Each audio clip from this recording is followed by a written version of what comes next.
왜 내 마음의 아픔과 두려움과 떨림은 기도했는데 말씀을 들었는데 알고 있는데도 해결이 안 될까? 깊이가 다른 거예요. 깊이가. 바닷가에 가면 해변가에서 찰싹찰싹 발목만 담그는 사람하고 좀 들어가서 수영하는 사람하고 깊이 들어가서 둥둥 떠 있는 사람하고 달라요. 똑같은 바다지만, 똑같은 하나님이지만 어느 정도 내가 하나님께 깊이 들어가고 있는가? 똑같은 하나님 말씀이지만 이 말씀에 내가 얼마나 깊이 들어가고 있는가? 이 말씀이 또 내 안에 어느 정도로 깊이 들어오고 있는가? 자기 자신이 알아야 됩니다. 근데 본 것으로 교만해졌어. 봤다고, 그것도 많이 봤다고. 가르친 것으로 교만해졌어. 내가 많은 사람 가르쳤다고. 아, 또 들은 것으로 교만해졌어요. 내가 많이 들었다고, 배웠다고. 내 안은 지금 어때요? 그 말씀이 나를 휘어잡고 있습니까? 내 마음을 붙들고 있습니까? 내 마음을 치료하고 있습니까? 빛으로 들어와서 어둠이 떠나가고 쓴뿌리를 막 뿌리째 뽑아내는 말씀의 능력이 있습니까? 말씀이 능력이라고 하는데 진짜 말씀의 능력을 내가 체험했습니까? 그냥 말로만 너 말씀 영적 능력 이런 소리 하지 마요. 저는 그런 얘기하는 사람 제일 싫어합니다. 진짜 겸손하고 영적이고 능력 있는 사람은 그런 얘기 안 합니다.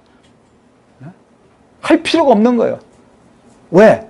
벌써 그런 사람 말 한마디 하면 성령이 감동하시고 하나님의 은혜 가운데 정말 주님이 함께 하시는 사람이라 무슨 말만 하든지 그 말이 막 깊이 들어갑니다.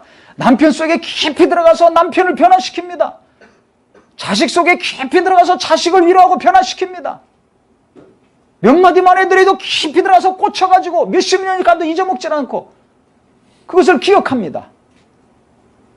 그런데 그런 영감이 없어요. 깊이 들어가게 하는 말이 없어요. 왜? 교만해가지고. 그러니까 찌르는 말을 하는 거예요. 남편을 찔러 계속. 그러니까 계속 관계 안 좋은 거예요.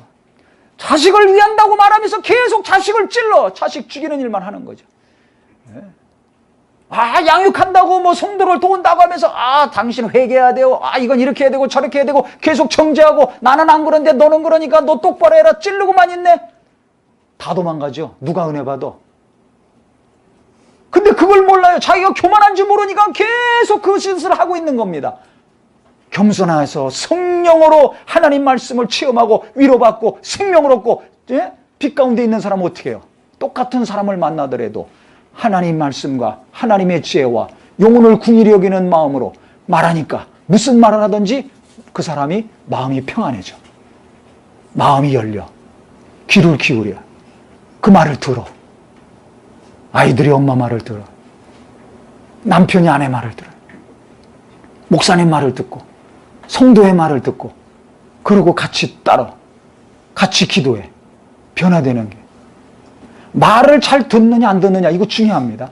하나님 말씀을 잘 듣느냐 안 듣느냐 이거 그냥 귀로만 듣는다는 것이 아니라 듣는다는 거면 듣고 보고 따르는 걸 얘기하는 거죠.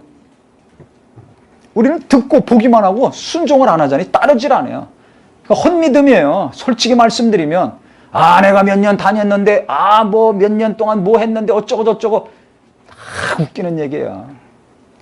진짜 성령의 사람이라면 그런 말 할까요 안 할까요? 안 해요. 그런 마음이 있을까요 없을까요? 없어요. 왜? 아무리 역사했더라도 오늘 성령이 역사하시지 않으면 은혜 받을 수 있습니까 없습니까? 없거든요. 그러니까 오늘도 수십 년 이랬건 몇 년을 이랬건 간에 그거 다 소용없어요. 오늘도 하나님이 나를 도우셔야 오늘도 성령이 역사하셔야 오늘도 하나님 말씀이 성령으로 내게 깊이 들어와서 은혜가 되어 내가 영혼을 변화시킬 수 있는 깊이 들어가게 하는 말씀을 전할 수 있거든요. 그러니까 주여 오늘도 도와주시옵소서. 겸손히 하나님께 무릎 꿇고 하나님만을 전심으로 의지할 수밖에 없습니다. 주여 나는 아무것도 할 수 없습니다. 나는 정말 부족하고 연약한 자입니다. 하나님이 도우셔야 성령이 역사하셔야 정말 성도들이 은혜 받을 수 있습니다. 내 남편이 은혜 받고 변화받을 수 있습니다. 내 아내가 내 자식들이 변화될 수 있사오니 도와달라고 막 간구합니다. 이게 겸손한 자예요. 오늘도 성령이 도우시고 하나님이 도와주셔야만 됩니다. 날마다 하는 일이고 날마다 반복되는 일이지만 오늘도 하나님을 의지하고 내일도 성령을 의지하고 오늘도 무릎 꿇고 전심전력 주님만을 의지하는 자, 이게 겸손한 사람이야. 하나님은 그런 사람을 통해서 일하십니다. 근데 내가 지금까지 했으니까 벌써 내가 뭐 했으니까 이게 벌써 딱 입력이 돼 있는 사람, 그게 빨리 뽑혀지기를 예수 이름으로 축원합니다. 그게 없어야 돼요. 근데 누구나 다 그게 있어요. 무엇 좀 하면 그게 다 붙어 있어요. 마귀는 그거 딱 꽂아 놓는 거예요. 야, 네가 이렇게 했잖아. 너 몇 년 동안이나 그거 했잖아. 아유, 다른 사람보다 네가 그거 더 열심히 하고 더 잘했잖아. 딱 꽂아 놓습니다. 그거 잊어먹어야 되는데, 오늘도 성령 의지하고 내일도 주를 의지하고 내일도 기도하고 또 하나님의 능력을 받으려고 해야 되는데, 그거 딱 꽂혀 있으니까 하나님 의지하겠어요, 안 하겠어요? 안 하는 거죠. 기도하겠어요, 안 하겠어요? 안 해. 하나님의 능력이 100% 내게서 역사하시려면 내가 약한 자인 것을 깨달아야 됩니다. 겸손한 자가 이걸 깨닫습니다. 근데 자기 자신은 굉장히 강한 자, 믿음 있는 자, 무엇인가 탁월하고 잘하는 자라고 생각을 해요. 아니면 너무 그냥 낙심하고 자존감이 낮아가지고 나는 아무것도 못해, 나는 무능력한 자야. 이거 삶을 포기하는 거죠. 이것도 교만한 거예요. 왜 포기해? 하나님이 포기하지 않았는데. 내 생각이 맞다고 하는 게 교만한 자, 열등감에 시달리는 자나 교만한 자나 다 자기 생각대로, 자기 감정대로, 자기 뜻대로 하고 싶은 대로 하는 거예요. 똑같습니다, 둘 다. 아유, 나는 쓸모없어. 그리고 포기해. 아니, 하나님이 포기 안 했는데 왜 지멋대로 포기합니까? 돈이 없다고, 머리가 안 돌아간다고, 뭐 늙었다고, 나이가 많다고, 병들었다고 포기해. 왜 네가 포기하냐? 나는 꺼져가는 등불도 살리고 상한 갈 때도 꺾지 않는다고 분명히 얘기했는데 왜 네가 확 꺾어버리고 확 불어버리냐? 왜 너는 네 멋대로 생각하고 네 멋대로 결정하고 네 멋대로 살고 있느냐? 하나님 보실 때 똑같습니다. 교만한 자나 열등감에 시달리는 자나 똑같은 거예요. 그러니까 둘 다 교만해요. 둘 다 자기 멋대로요. 자기 하고 싶은 대로 하는 거예요. 그러니까 이런 사람을 만나면 괴로운 겁니다. 기질이 다르고 성품이 달라서 괴로운 것은 잠깐이지만, 겸손하면 아무리 기질이 다르고 성품이 다르고 뭐 추구하는 게 다르더라도 겸손하면 자기를 낮추잖아요. 겸손하면 성령이 역사하시잖아요. 더 겸손하면 하나님의 능력이 임하잖아요. 그러니까 성령 역사하시면 어떤 어려움이 있더라도 용서합니다. 불쌍히 여깁니다. 이해하려고 그러고 이해시키려고 합니다. 그런데 교만한 자는 아예 이런 노력을 안 해. 그리고 계속 자기 주장만 하고 자기 생각만 내세워요. 그러니까 아무리 뭘 해도 안 되는 거예요. 기도하면 뭐예요? 생각이 안 바뀌었는데.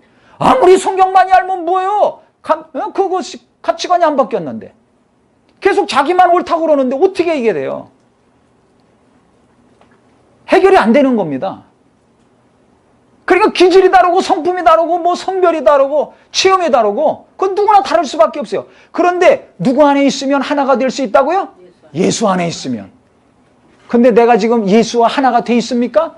하나님과 하나가 되려고 노력하고 있습니까? 내가 원하는 것만 이루어달라고 하고 있어요. 내가 기뻐하는 것만 이루려고 그래요. 그러니까 하나님과 하나 되는 거, 성령을 그래서 보내주셔서 예수를 알고 성령으로 예수와 하나가 되고 하나님과 하나 되게 하셨는데, 그것은 별로 중요하게 생각하지 않으니까 사람들과의 관계도 하나가 되질 않아요. 불편해. 그러니까 진짜 부부간에, 부모 자식간에, 성도간에 행복하고 평안하길 원한다면 하나님의 100% 능력으로 나를 도우시고 내 안에서 일하시고 후원해 주시기를 원한다면 주여 나를 낮춰 주시옵소서. 나를 죽여 주시옵소서. 살려면 죽어야지 사는 역사가 일어납니다. 예수님도 십자가에서 죽으셨기 때문에 부활하셨습니다. 나를 죽이는 기도, 나를 죽이는 겸손이 이루어질 때 하나님이 나를 살리시고 높이시는 일이 일어나는 것입니다.